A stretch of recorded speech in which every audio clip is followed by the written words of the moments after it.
Hello again, everybody. This week I wanted to just have a bit of a chat about making mistakes in rugby. Another unfortunately frustrating loss for us yesterday.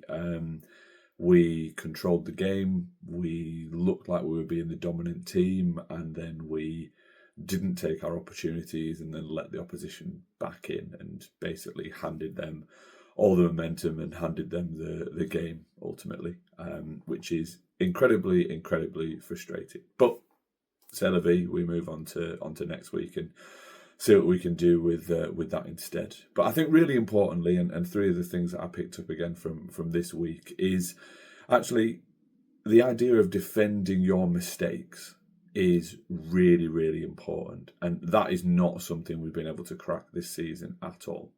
Mistakes will happen. Mistakes happen at all levels of rugby, but when you're talking about a grassroots rugby team, somebody mentioned yesterday that we played 35 minutes of rugby and I think we'd only seen 1 minute of actual rugby. There was no consistency, there was no flow, and there was mistakes on both sides.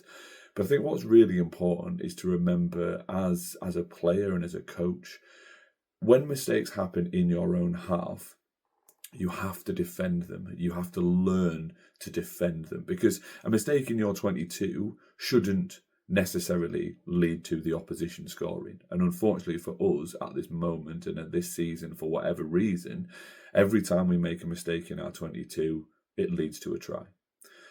And that kind of goes on to my next point, and I've made this point before, but defence is an attitude.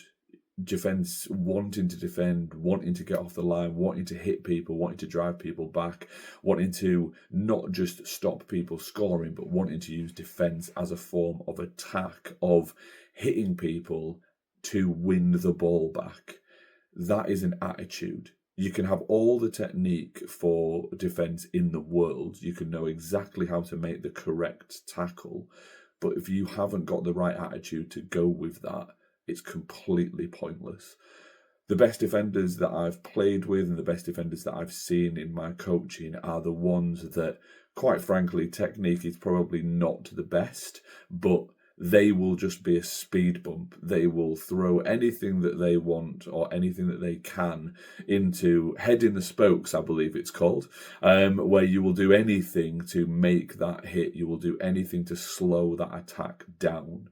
And yeah, sometimes they get it wrong, but they're there. It's the attitude, it's the will, and it's the desire to get up, get into somebody's face and be confrontational. One of the things that I noted from yesterday is we're very good at potentially making a technically good tackle, but there's no aggression that comes with that tackle. So we'll get arms wrapped in the right place, but there's no follow through, there's no hit, there's no spark of intent that kind of goes with that.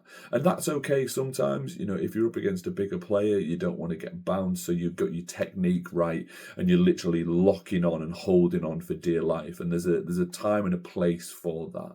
But up against the team that we're up against yesterday, they were just big, physical, heavy. And if you don't make those dominant tackles, if you don't stand up to that challenge that they've thrown down, they will just keep coming. They're not going to stop.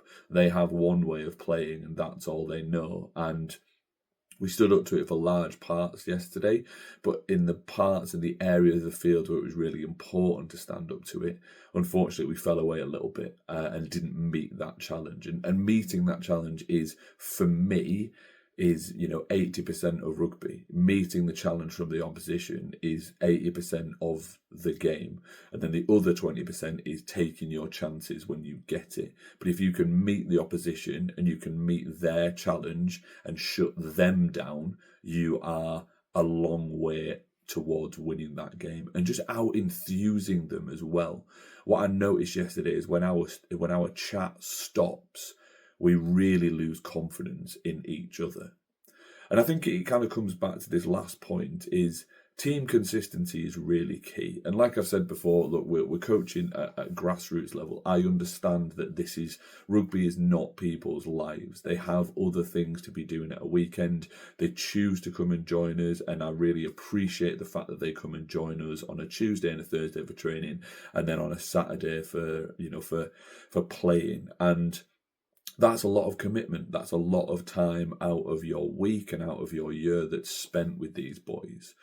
But actually, what we've had for the last couple of weeks is completely different combinations every single week. So we're starting poorly at the moment because people don't know how other people work. They don't know how other people play. They can't read what other people are doing around them.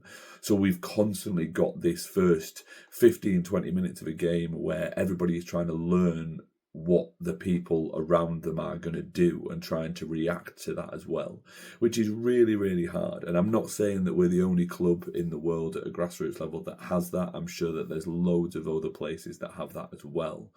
But if anybody can give me any tips on about how you gel that consistency together, that would be great. Leave a message in the comments. That would be wonderful. But it kind of comes back to that idea that, we have a set game plan for a reason, because it shouldn't matter who is playing in those positions. That is what they're doing. That is what their role is. So we're trying to sell the role and the game plan rather than being able to adapt a role and a game plan to what we have available, because that's really, really difficult to be able to do that on a weekly basis. So actually learning the people around you and their traits and what they can do is really, really important, but also really, really difficult at a grassroots level. And I think yesterday just left me frustrated. There was lots and lots of different things that happened.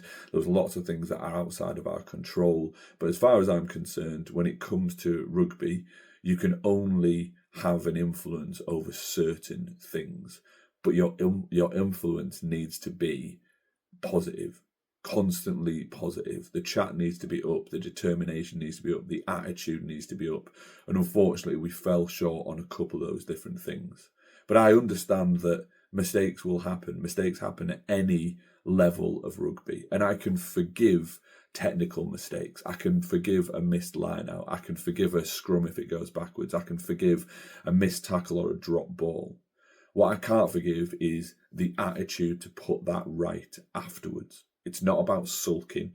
It's about getting yourself up off the floor. And it's about thinking, right, that mistake's on me. I'll hold my hand up. I'm going to work really hard to get that ball back or do something to make a difference.